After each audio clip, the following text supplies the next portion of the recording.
Борана мұнарасының чатыры оңдолуп, дуалдары бекемделет. Ош шаарында көзгө массалык чуркоого 4000-ге жакын адам катышты. Алтын комузду төкмө акын Баян Акматов жеңип алды. Күндүн орчундуу жана урунттуу окуяларын баяндаган Айтмакчы программасы кызматыңыздарда. Аны мен Айпери Шенкулова алып барам, биз менен чогуу болуңуз.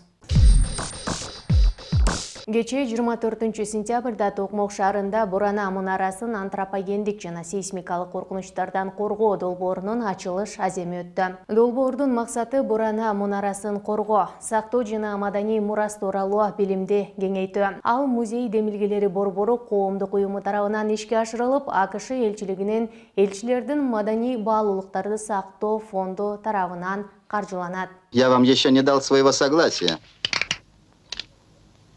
АКШ Борана мұнарасын оңдоп түзүүгө $200,000 бермек болгон. Бирок бул каражат жетишсиз. Айтмакчы, Борана мұнарасы музей комплекси 2014 жылы ЮНЕСКОнун материалдык маданий мурастарынын тизмесине кирген. Бүгүн 25 сентябрда Ош шаарынын борбордук аянтында көзгө массалык чуркоо болуп өттү. Ага шаардык мэриянын мекеме ишканалардын жетекчилери жана кызматкерлери, шаар тургундары, студенттер, мектеп окуучулары, спорт сүйүүчүлөрү катышты. Вы из какого общества, ребят? Трудовые резервы. А что Динамо бежит? Все бегут. Маалыматка ылайык, иш чаранын расмий ачылышына вице-мэр Венера Рыскулова катышып, жалпы катышуучуларды спортко, сергек жашоого чакырды. Катышуучулар жаш курагына карап бөлүнүп 400, 500, 1500, 2200 метр аралыкка чуркашкан. Массалык чуркоого 12 жаштан 80 жашка чейинки 4000-ге жакын адам катышты.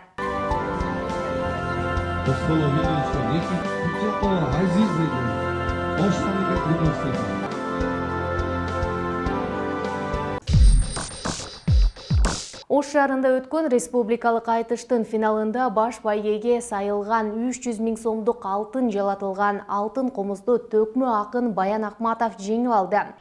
Айтыш десе атайын, алыстан келдик жүгүрүп, эми алтын комузду колума алдым, сүйүнүп, төгүлүп, күүсү кайрыгы буюрса төрүмдө турат илинип. Баян Акматов.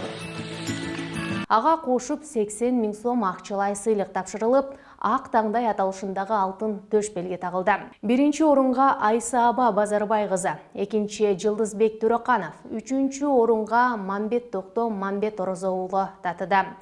Вы можете стать лучшими из лучших. Айтышка жалпысынан 40 акын катышып, финалга 16-сы чыкты.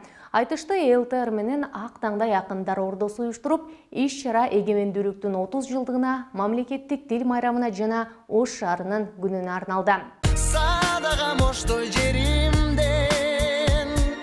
Алтын комуздан сырткары Байге фондуна президенттик фонддон 500,000 сом бөлүнгөн. Акыркы жаңылыктарды биздин соц тармактардагы баракчаларыбыздан окусаңыздар болот.